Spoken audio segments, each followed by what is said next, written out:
falar de uma coisa diferente. Então, eu escolhi uma coisa que acho que é muito interessante de estudar, um fenômeno interessante, bom saber, bom conhecer, que é o que a gente chama de tsunami. E que, na verdade, é uma coisa que é bem próxima da pesquisa que estou fazendo aqui no IMPA com o André. Então, o que eu quero apresentar é, bom, que é o fenômeno do ponto de vista físico e que ferramentas matemáticas ajudam a gente para modelar o fenômeno, para poder predizer o que vai acontecer, ou coisas desse tipo, ou entender que coisas estão acontecendo. Então, acho que todo mundo aqui já ouviu alguma vez a palavra tsunami, né? Que tem a ver com uma onda gigantesca que vem do oceano e destrói tudo. O nome é tsunami em japonês. O primeiro caractere é o tsu, que significa porto, e o segundo é nami, que significa onda. Então, realmente, o significado da palavra é esse, é onda do porto, ou uma coisa assim. Vamos ver por que escolheram esse nome tão específico. Então, eventos recentes, na verdade, tem um monte, eu só escrevi alguns. E cada ano, mais ou menos, tem pelo menos um ou dois. Só que, bom, muitos acontecem no Pacífico, em regiões menos povoadas. Então, para a gente que está do outro lado, talvez para nós não é notícia, mas se você procurar no site da NOAA, que é uma agência norte-americana de... Deixa eu ver aqui. National... Bom, esqueci o nome, mas eles que fazem pesquisa. Bom, de muitas coisas que tem a ver com oceano e atmosfera. Então, aí você pode entrar no site e ver, eles têm detalhado todos... bom, não lembro começando de quando, mas de todos os anos, onde que aconteceu... bom, em uma análise que eles fazem de cada um dos eventos que tem acontecido. Um dos mais famosos é esse do Oceano Índico, de 2004, que tem até um filme. E a razão pela qual ele foi tão famoso foi porque no 2004, na verdade, já todo mundo tinha, por exemplo, internet, acesso à internet, tinha câmeras, podia tirar fotos na hora. Então foi por isso que virou famoso, porque realmente teve dos primeiros eventos que teve documentação real na hora acontecendo. Antes a gente sabia que isso existia, só que não, a documentação, os dados já era quando já tinha acontecido, aí já era na hora, e era a gente postando quase que em tempo real, olha a onda, tudo bem. E, bom, daí para frente tem muitos. Outro famoso foi do Japão, em 2011, que foi aquele que destruiu a central nuclear. E, bom, tem muitos mais. O mais recente que tinha no site foi em 2016, nas Ilhas Salomão, que fica no Pacífico. Então, uma coisa que está muito relacionada com tsunami é um terremoto. E, bom, a geração do tsunami geralmente é explicada assim, aunque na verdade não é a única causa, e também não é que terremoto sempre causa tsunami, mas em geral também relacionados um com o outro. E o que acontece é que bom, na Terra, quando vai ter um terremoto, o que acontece é que tem uma região de pressão da Terra, que puxando uma contra a outra. E quando tem um terremoto, ou seja, quando está acontecendo o terremoto, é porque aquela pressão ela é liberada. E na hora de liberar, ela tem a força suficiente, porque é uma coisa gigantesca, para, de fato, deformar a superfície do oceano. E daquela deformação inicial, a onda simplesmente se propaga, simplesmente pela gravidade, que é responsável, nesse caso, para a onda se deslocar no oceano e, bom, e atingir o resto do mundo. E tem casos de coisas menores, onde não teve terremoto, mas teve, por exemplo, um pedaço lá embaixo do oceano que caiu e também gerou ondas gigantescas que acabaram sendo tsunamis. E tem às vezes que tem terremoto, por exemplo, no Oceano Pacífico, mas não tem tsunami. Ou seja, não é um ser somente assim, mas está bem relacionado.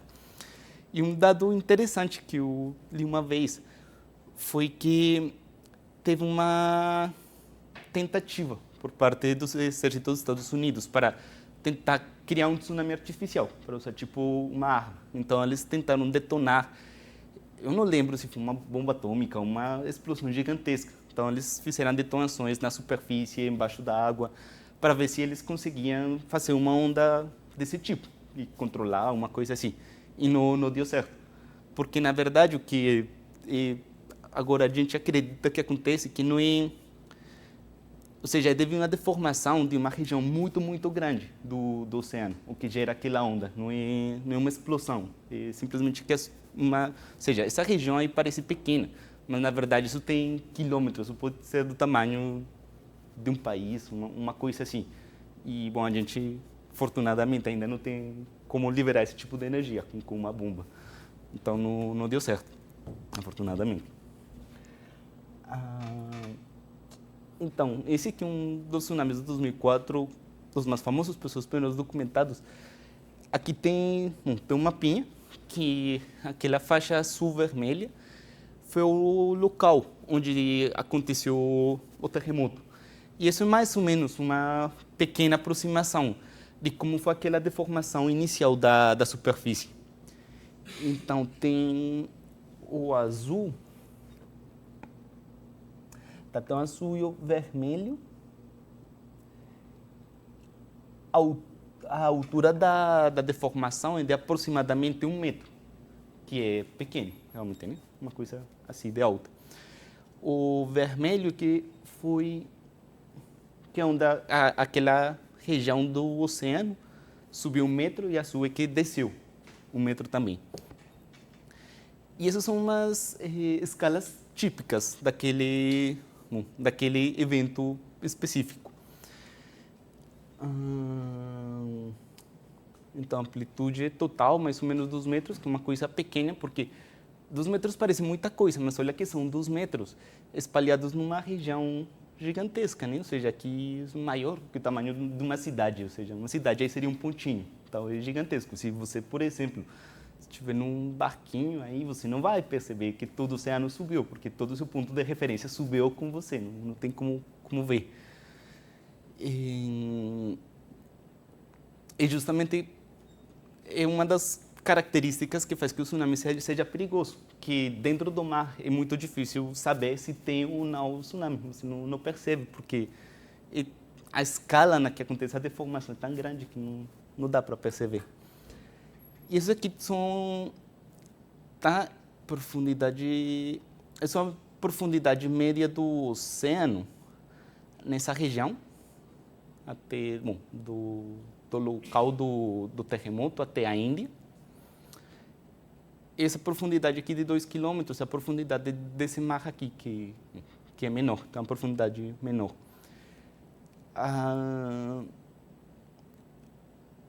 Essa largura, bom, é mais ou menos quanto foi o comprimento. Olha que é uma coisa de 100 quilômetros, com uma altura de 2 metros. E isso aqui é o comprimento nessa direção transversal. E nesse caso foi uma coisa muito elongada. E aqui tem uma pequena simulação da fase inicial da onda viajando.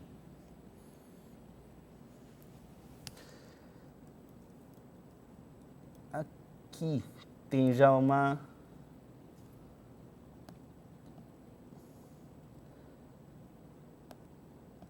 Isso aqui também é uma outra simulação feita por aquela agência, a NOAA, onde já tem a gente vai ver como a onda começa, mais ou menos o mesmo vídeo, só que ele continua.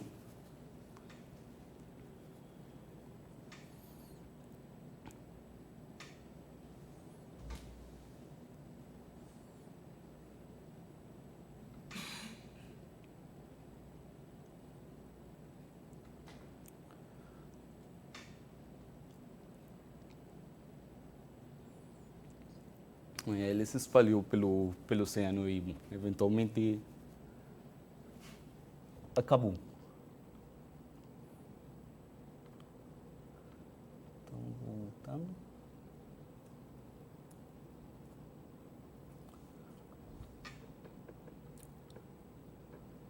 Bom, aqui, de novo, aqui tem umas dimensões nessa região. Essa região aqui foi uma das mais, ou seja, foi onde o tsunami meio que atingiu a região costeira com maior força. E por isso foi o foco desse primeiro vídeo. Porque a maioria das vítimas, elas estavam em Tailândia, que é aquele pedacinho da direita, e da Índia. Já nos outros países também chegou, mas já chegou a onda com menos intensidade, então não foi tão catastrófico, mas nessa região foi realmente onde a tragédia aconteceu. Então, umas coisas interessantes, e quando a gente modela movimento de ondas no oceano, tem uns parâmetros que são importantes do ponto de vista da modelagem, ou seja, do ponto de vista das equações matemáticas que a gente usa para descrever esse tipo de coisas. Então, um dos parâmetros é aquele parâmetro epsilon, que é a amplitude dividido profundidade, e outro que é o chamado parâmetro de dispersão, que é a profundidade dividido a largura da onda. E, bom, eu só botei esse slide aqui para chamar a atenção, que do ponto de vista da modelagem, as equações, ou seja,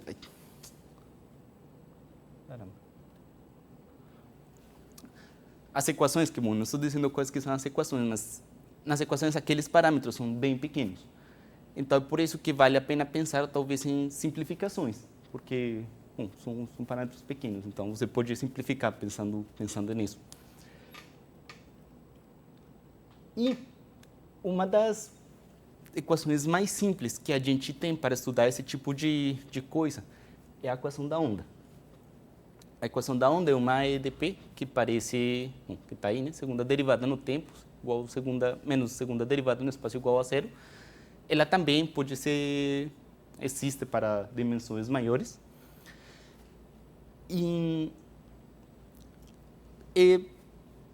Bom, pensando que aqueles parâmetros que são pequenos, aquele parâmetro epsilon de não linearidade de dispersão são pequenos, quase que a primeira simplificação, a coisa mais simples que você pode obter das equações dos fluidos é uma equação da onda.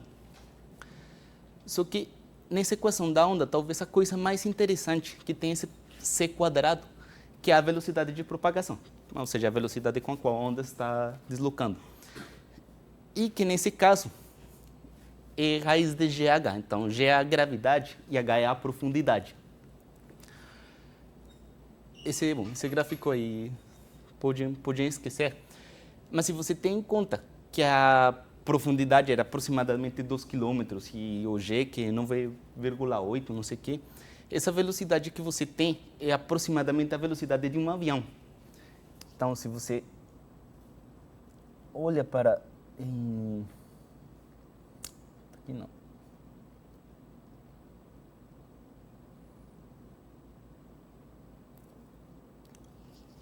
Para esse gráfico aqui, que está bem colorido, né? Aquelas cores representam mais ou menos onde que estava a onda a cada hora. E aqui, deixa...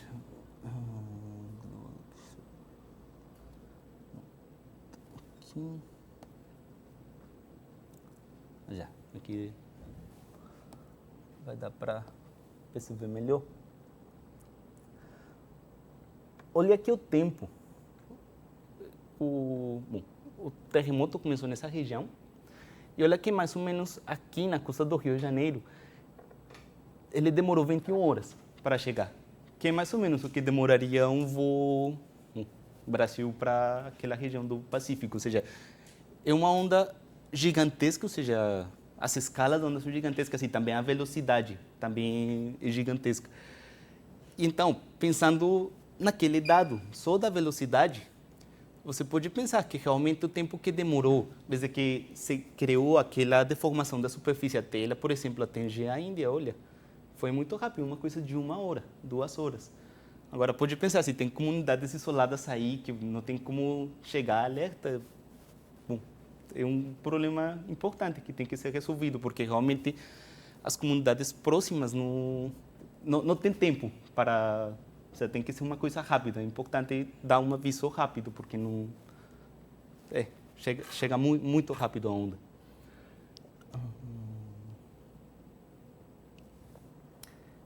Bom, essa imagem aqui, já que... deixa eu aqui.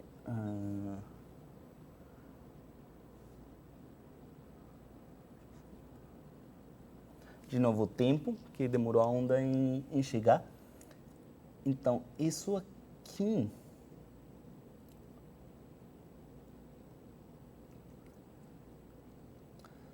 Esse aqui foi a simulação. E esse aqui também foram os pontinhos amarelos. Eles são realmente estações que tinha no Pacífico, que também mediram o tempo. Só que não dá para ver muito bem. Bom, mas mais ou menos bate com a simulação.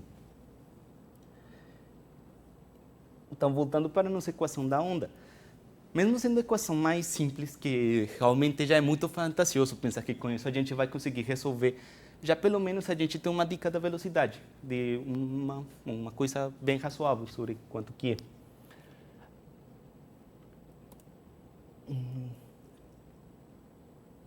Porém, uma propriedade que tem a equação da onda, pelo menos em uma dimensão, é que se você tiver uma deformação inicial da superfície, que, por exemplo, está viajando para a direita, pensando que, por exemplo, essa faixa azul, que começa a mover para a direita. O que acontece com a equação da onda? É que, bom, ela viaja com aquela velocidade do avião, mas a forma da onda não muda. Meio que sempre fica tipo a mesma montanha, viajando com a mesma velocidade. Mas aqui no vídeo realmente dá para ver que a frente da onda realmente muda. E uma coisa interessante é que tem esse padrão de cores por trás, que realmente o que está mostrando é que não é que a onda esteja viajando se mudar de forma, mas por trás dela meio que começam a aparecer umas ondinhas pequenas, que são as que geram eventualmente esse padrão meio que de interferência. Realmente a frente da onda meio que também muda. Não está muito certa a equação da onda nesse sentido. Dá a velocidade que é, mas não dá exatamente a dinâmica esperada.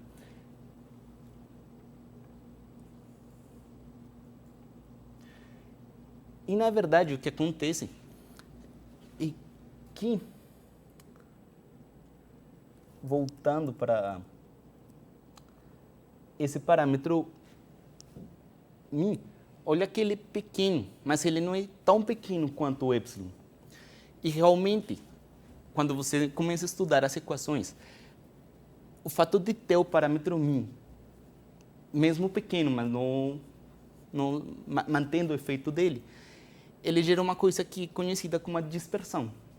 E você pode pensar que dispersão é justamente isso, que a onda não está viajando junta, mas ela vai viajando, mas meio que vai deixando ondas menores por trás. Então,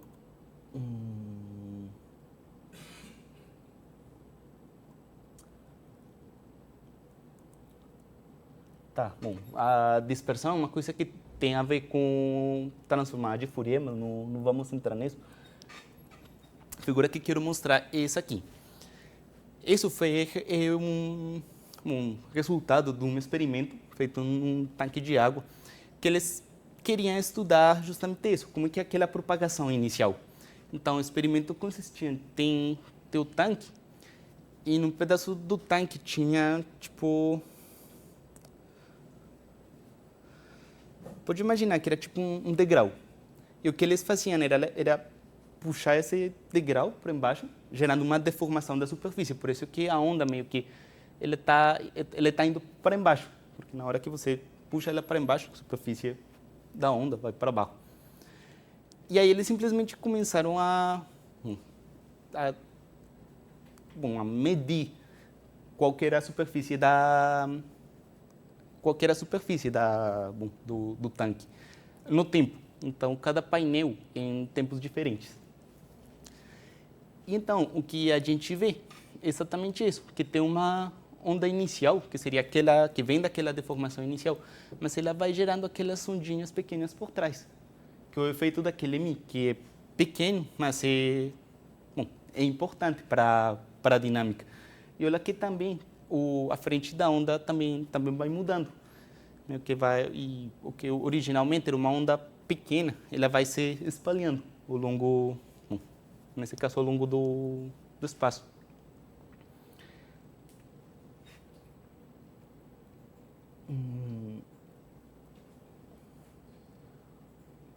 Um outro experimento que parecido com esse, esse foi um experimento dos anos 70. Olha uma coisa aqui importante. Olha que aquela sequência de ondas, você tem uma onda maior na frente e tem ondas menores, mas meio que elas vão... Ou seja, cada onda é maior que a próxima, elas meio que vão descendo monotonamente. Outra coisa que também pode acontecer com tsunamis, que tem a ver com outro parâmetro, que é o epsilon, que a gente chama de não linearidade, é o seguinte.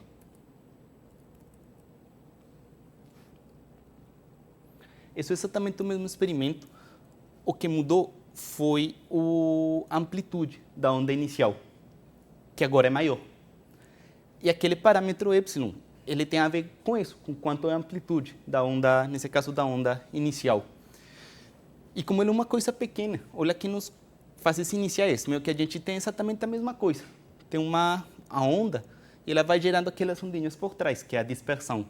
Mas depois de um tempo, olha que aquele trem de ondas, ele já não é uma coisa que tem uma onda maior e as menores por trás, meio que organizadas, mas o que está acontecendo é que as ondas menores meio que começam a ficar iguais. Ou seja, a parte inicial da onda meio que começa a ser distribuída entre as ondas intermediárias, que começam a virar mais importante. Isso é o efeito, por exemplo, do parâmetro epsilon, que também é pequeno, mas depois de um certo tempo, os efeitos dele já começam a ser importantes.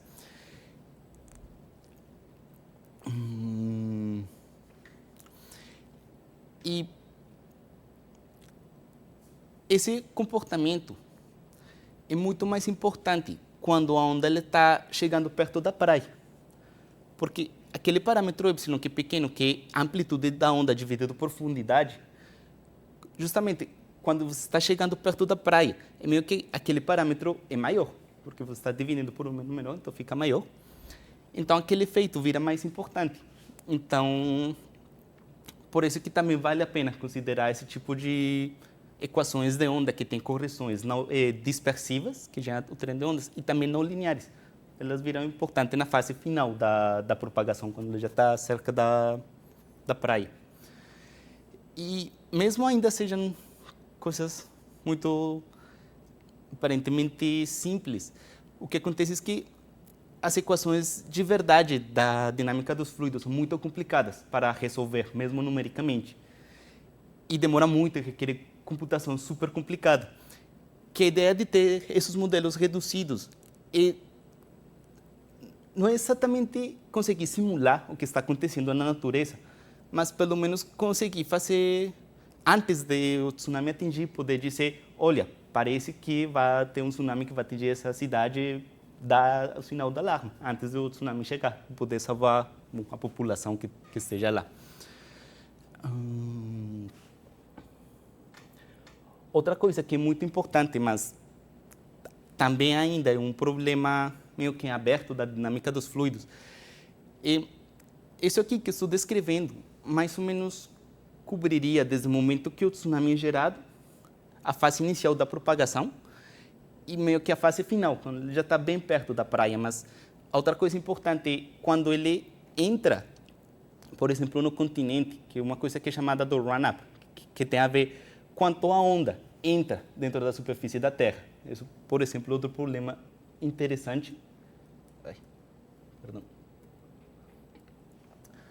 porque também é importante saber isso, saber estimar, por exemplo, quais são as regiões que vão ser alagadas. Esse, por exemplo, aqui é uma foto tomada do tsunami do Japão, que, bom, realmente ele acabou alagando muito por dentro. E também é interessante ter estimativas disso. E para isso, na verdade, ainda não tem muita teoria por trás disso. Para calcular isso, meio que a gente tem que voltar para modelos numéricos e acho que é aí que entra essas coisas de análise numérica que a gente está estudando, que pode ser que agora pareça uma coisa assim bem meio artificiosa, né? Temos uma função, vamos interpolar, vamos não sei o quê, mas a gente tem que chegar a essas ferramentas e outras que vocês vão estudar um pouco depois no curso, para poder tentar estimar esse tipo de coisas, que são coisas de interesse prático para a gente. Isso aqui, por exemplo, é também uma foto bom, numa das praias, onde aqui o que a gente vê é a onda principal do tsunami chegando. Essa foto foi tirada na Tailândia, onde o que é creído que a onda que chegou naquela região da Tailândia era a onda que era a onda para embaixo, a onda de depressão. Por isso que tem aquela pequena linha que diz praia, essa é a praia original. E o que muita gente reportou naquela região foi que antes de vir o tsunami, eles viram que o mar foi para trás. E realmente, ou seja, onde tem aquela espuma branca, e realmente a onda chegando, mas é por isso, era porque a onda não era uma onda para cima, mas era para baixo. E então, uma coisa que foi desastrosa nesse caso foi que como o mar meio que começou a retroceder, teve muita gente curiosa que entrou, mas detrás tinha aquele trem de ondas. E o que acontece é que já a energia não estava naquela parte inicial da onda, mas estava atrás. E isso também provou ser desastroso nesse caso, porque depois o mar entrou com muita força. E outra coisa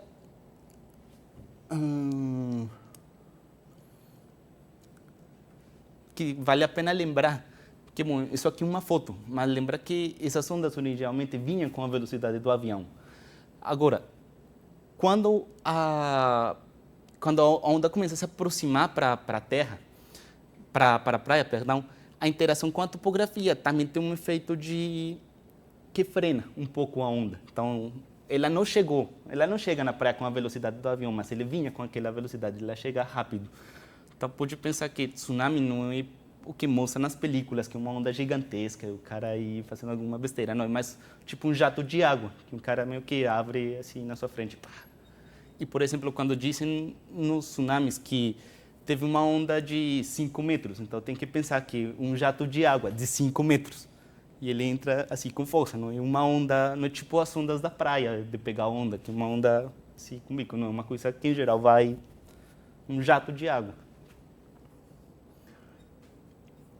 Bom, e esse e muitos outros fenômenos, o que a gente estuda aqui no IMPA com o André, a gente o que estuda são, bom, quais são as equações da dinâmica dos fluidos que deixam estudar esse tipo de coisas, quais são as simplificações pertinentes que a gente pode fazer para, de novo, para tentar ter modelos que sejam bons o suficientes como para conseguir predizer os dados importantes e também para entender qual é a matemática que tem por trás dessas equações, que também é uma coisa interessante.